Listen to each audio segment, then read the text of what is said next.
ഈ അപകടം നടന്ന സ്ഥലത്ത് നിന്ന് കിലോമീറ്ററുകൾ മാറി ചാലിയാർ നിലമ്പൂർ വരെ പോത്തുകല്ല് ഭാഗത്തൊക്കെ ചാലിയാർ പുഴയിലൂടെ മൃതദേഹങ്ങൾ ഒഴുകിയെത്തിയ അവസ്ഥ വരെ ഉണ്ടായി.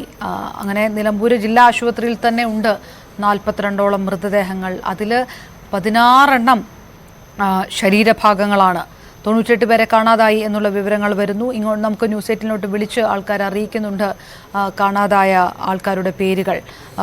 130ഓളം പേർ വിവിധ ആശുപത്രികളിൽ 5 ആശുപത്രികളായിട്ട് ഇപ്പോൾ 131 പേർ തിരിച്ചറിഞ്ഞിരിക്കുന്ന 131 പേർ ചികിത്സയിലാണ് ഉണ്ടായിരിക്കുന്നത്. ഇന്ന് രാവിലെ 1 മണിക്കാണ് ആദ്യത്തെ ഉരുൾപൊട്ടൽ ഉണ്ടായത്. പുലർച്ചെ 4:10 വീണ്ടും ഉരുൾപൊട്ടി.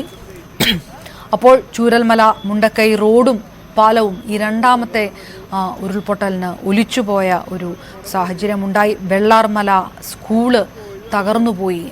ഇന്നലെ നിർദ്ദേശങ്ങൾ വന്നിരുന്നു, ഇങ്ങനെ ഒരു സാഹചര്യത്തിലേക്ക് കടക്കുകയാണ്, മാറി താമസിക്കാൻ വേണ്ടി നിർദ്ദേശിക്കപ്പെട്ട സ്കൂൾ ആയിരുന്നു അത്. അവിടേക്ക് ആളുകളെ മാറ്റുകയും ചെയ്തിരുന്നു. ആ സ്കൂളാണ്, വെള്ളാർമല സ്കൂളാണ് തകർന്നത്. മുണ്ടക്കൈയിലെത്താൻ എന്നിട്ടും ചൂരൽമല വാഷ്ഡ് ഔട്ടായി പോയ ഒരു സാഹചര്യം നമ്മൾ ആ സമയങ്ങളിൽ കണ്ടു. അപ്പോഴും മുണ്ടക്കൈയിൽ എന്ത് സംഭവിക്കുന്നു അത് അറിയാൻ പോലും കഴിയുന്ന സാഹചര്യമാണെന്ന് രക്ഷാപ്രവർത്തകർ തന്നെ മാധ്യമപ്രവർത്തകരോട് പറയുന്ന അതും നമ്മൾ ആ സമയത്ത് കേട്ടു. മണിക്കൂറുകൾക്ക് ശേഷം ആണ് രക്ഷാപ്രവർത്തകർ മുണ്ടക്കൈയിൽ എത്തിയത്. അട്ടമലയും ഒറ്റപ്പെട്ട് കിടക്കുന്ന ഒരു സാഹചര്യമുണ്ട്. അട്ടമലയിലും ഒരുപാട് പേര് കുടുങ്ങിക്കിടക്കുന്നുണ്ട്. ഈ നാളെ രാവിലെ മുതൽ തുടങ്ങുന്ന എയർ ലിഫ്റ്റിംഗ് രക്ഷാപ്രവർത്തനത്തിൽ പ്രധാനമായിട്ടും മുണ്ടക്കൈ, അട്ടമല മുതലായ സ്ഥലങ്ങളെല്ലാം അതിനകത്ത് ഉൾപ്പെടും. രാവിലെ നേരത്തെ പറഞ്ഞതുപോലെ തന്നെ ആകാശമാർഗം രക്ഷാദൗത്യത്തിന് 2 തവണയാണ് സേന ശ്രമിച്ചത്. അപ്പോൾ ഈ പ്രതികൂല കാലാവസ്ഥ അനുവദിച്ചില്ല. അതുകൊണ്ട് തന്നെ വടം കെട്ടി മറുകരയിലുണ്ടായിരുന്ന ചൂരൽമലയിൽ എത്തിക്കേണ്ട ഒരു സാഹചര്യത്തിൽ എത്തിച്ചു. ഒടുവിൽ വൈകുന്നേരം മാത്രമാണ് ഹെലികോപ്റ്റർ ചൂരൽമലയിൽ എത്തിച്ചത്.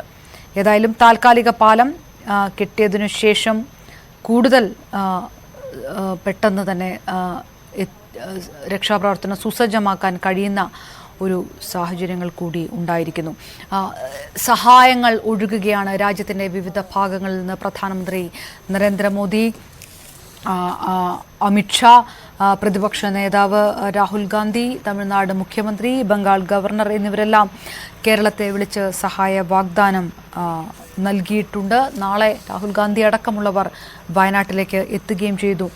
കർണാടകം ഇതാ ഏറ്റവും പുതിയ വാർത്ത വരുന്നത്, കേരളത്തിന് വേണ്ടിയിട്ട് സഹായം എത്തിക്കൂ എന്ന് കോർപ്പറേറ്റ് കമ്പനികളോട് കർണാടക സർക്കാർ ആവശ്യപ്പെട്ടിരിക്കുന്നു. ബംഗളൂരുവിലെ കോർപ്പറേറ്റ് കമ്പനികളോട് കേരളത്തിന് വേണ്ടി സഹായം അഭ്യർത്ഥിച്ചിരിക്കുന്നു കർണാടക സർക്കാർ എന്നുള്ള വാർത്തയാണ് വരുന്നത്. CSR ഫണ്ടിൽ നിന്ന് എത്രയും പറ്റുന്നു അത്രയും സഹായം കേരളത്തിന് എത്തിക്കാനുള്ള ആഹ്വാനമാണ് കർണാടക സർക്കാരിൻ്റെ ഭാഗത്ത് നിന്ന് നടത്തിയിരിക്കുന്നത്.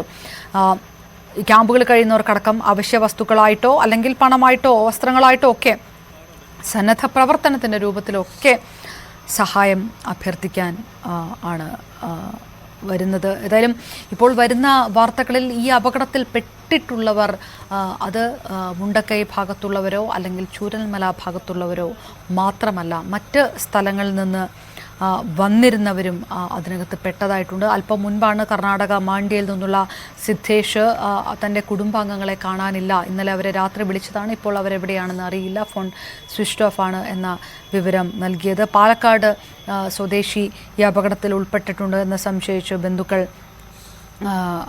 അറിയിക്കുന്ന വാർത്തകളൊക്കെ മാധ്യമങ്ങളിൽ വരികയും ചെയ്തിരുന്നു. അതിനിടയിൽ രക്ഷാപ്രവർത്തനങ്ങൾ നടന്നു, വൈകിയും രക്ഷാപ്രവർത്തനങ്ങൾ നടന്നു. മുണ്ടക്കൈയിൽ നിന്ന് കൂടുതൽ ആൾക്കാരെ പുറത്തേക്ക് എത്തിച്ചു.